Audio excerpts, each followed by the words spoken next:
Здравствуйте, ребята! Приветствую вас на уроке математики.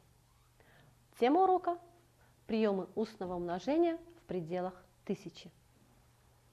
Сегодня на уроке закрепите умение применять изученные приемы устных и письменных вычислений, умножения и деления, сложения и вычитания трехзначных чисел. Будете совершенствовать навыки в решении задач разного вида. А начну я наш урок с китайской мудрости. Я слышу, я забываю. Я вижу, я запоминаю. Я делаю, я понимаю. Давайте разомнемся. Прочитайте внимательно задачи и запишите решение. На юбилей школы пришли 180 бывших учеников школы, а учителей в 6 раз меньше. Сколько учителей пришли на юбилей школы? Проверьте. Если в задаче говорится в несколько раз меньше, то выполняем действие деления. 180 разделить на 6. Чтобы разделить круглое трехзначное число на однозначное, можно представить делимое в виде десятков. Затем выполнить табличное деление. Получим результат 30. 30 учителей пришли на юбилей школы. В киоск привезли новые журналы. После того, как продали 60 журналов, в киоске осталось еще 70. Сколько журналов привезли в киоск? Проверьте. Чтобы узнать, сколько журналов привезли, надо количество проданных журналов сложить с количеством оставшихся журналов. 60 плюс 70 равно 130 журналов привезли в киоск. У Лены было 18 орехов. После того, как она отдала брату несколько орехов, у нее осталось 12. Сколько орехов Лена отдала брату? Проверьте. Чтобы узнать, сколько орехов Лена отдала брату, надо из количества орехов, которое у нее было, вычесть количество орехов, которое у нее осталось. 18 минус 12 равно 6 орехов Лена отдала брату. На новой ярмарке поставили 90 торговых палаток. По 18 палаток в каждом ряду. Сколько получилось рядов с новыми палатками? Проверьте. Чтобы узнать, сколько рядов с палатками получилось, надо общее количество разделить на количество палаток в одном ряду. 90 разделить на 18 получится 5 рядов с новыми палатками получилось. В супермаркете 20 секций. В каждой секции работает по 3 продавца. Сколько продавцов работает во всех секциях? Проверьте. Раз в супермаркете 20 секций и в каждой работает по 3 продавца, надо 3 умножить на 20. Равно 60 продавцов работают во всех секциях. Замените суммой разрядных слагаемых следующие числа: 589, 754, 623, 938. Проверьте. 589 раскладываем на 500 плюс 80 плюс 9. 754 раскладываем на 700 плюс 50 плюс 4. 623 раскладываем на 600 плюс 20 плюс 3. 938 раскладываем на 900 плюс 30 плюс 8. На прошлом уроке мы повторили нахождение неизвестного слагаемого, уменьшаемого и вычитаемого. Сегодня мы повторим правило нахождения неизвестного множителя, неизвестного делимого и неизвестного делителя. Первое правило. Чтобы найти неизвестный множитель, надо значение произведения разделить на известный множитель. Второе правило. Чтобы найти неизвестное делимое, надо значение частного умножить на делитель. Третье правило. Чтобы найти неизвестный делитель, надо делимое разделить на значение частного. Решите уравнение. 720 разделить на х равно 60. Х, деленное на 4, равно 120. Рассмотрим первое уравнение. В уравнении неизвестный компонент – делитель. Значит, пользуясь правилом, делимое делим на значение частного.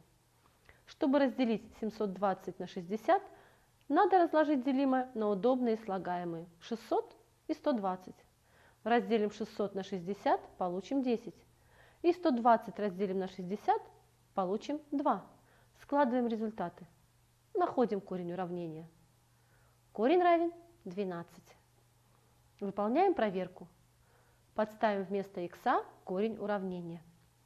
720 разделить на 12 равно 60. 60 равно 60. Уравнение решено верно. Рассмотрим второе уравнение. Во втором уравнении неизвестный компонент делимое. Пользуясь правилом, значение частного умножаем на делитель. Чтобы умножить круглое трехзначное число на однозначное, надо трехзначное число разложить на разрядные слагаемые. 120 раскладываем на 100 и 20. Каждое слагаемое умножаем на число. 100 умножим на 4 равно 400. И 20 умножим на 4 равно 80. Результаты складываем. Находим корень уравнения. Корень равен 480. Выполним проверку. Вместо х подставляем корень уравнения. 480 разделить на 4 равно 120.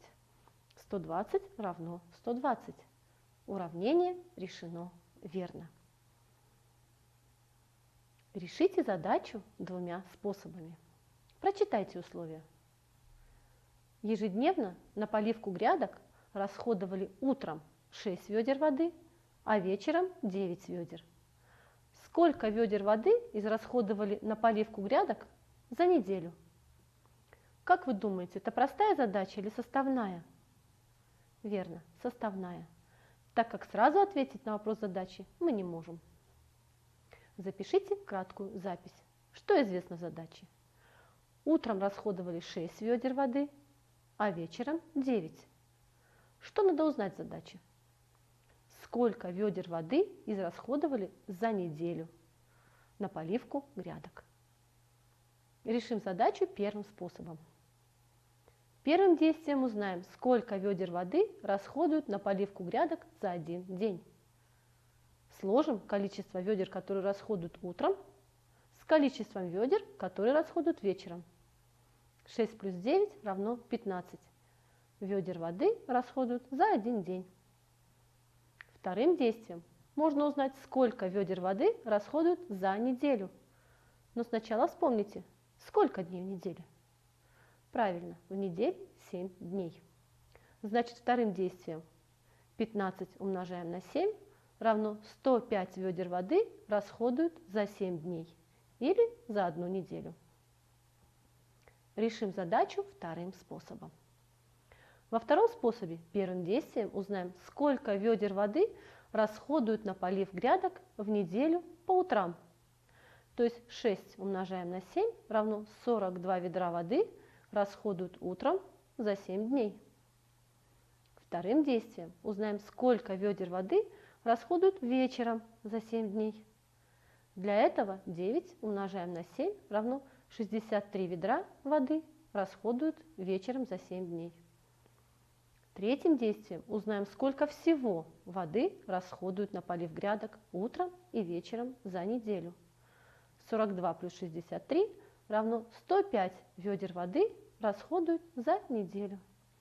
Ответ: 105 ведер воды за неделю. Как вы думаете, какой способ более рациональный и почему? Проведем небольшой тест. Выберите правильный вариант ответа и запишите его. Если произведение разделить на множитель, то получится А – множитель, Б – слагаемое, В – вычитаемое. Верный ответ А – множитель. Если делитель умножить на частное, то получится А произведение, b делимое, v множитель. Верный ответ b делимое. Для того, чтобы число умножить на 10, надо а. Записать случайное число, б. Записать предыдущее число, в. Приписать к этому числу справа 1, 0. Верный ответ в. Приписать к этому числу справа 1, 0. Остаток должен быть всегда а. больше делителя, б. меньше делителя, в. равен делителю. Верный ответ б. Меньше делителя. Если число умножить на 0, то а. получится 0, б. получится 1, в. получится то же самое число. Верный ответ а. Получится 0. Если число умножить на 1, то а. получится 0, б. получится 1, в. получится то же число. Верный ответ в. Получится то же число. Если число разделить на 0, то а. получится 0, б. получится 1, в. на 0 делить нельзя. Верный ответ в. На 0 делить нельзя. Чтобы найти площадь, надо а. длину разделить на ширину, б. к длине прибавить ширину, в. длину умножить на ширину. Верный ответ в. Длину умножить на ширину. Решите геометрическую задачу. Прочитайте условия задачи. Найдите площадь и периметр прямоугольника со сторонами 5 см и 17 см. Запишите условия задачи. То есть, что дано в задаче и что надо найти. В задаче дано длина прямоугольника, равная 17 см, и ширина, равная 5 см. Надо найти площадь и периметр. Условия записали. Перейдем к решению задачи.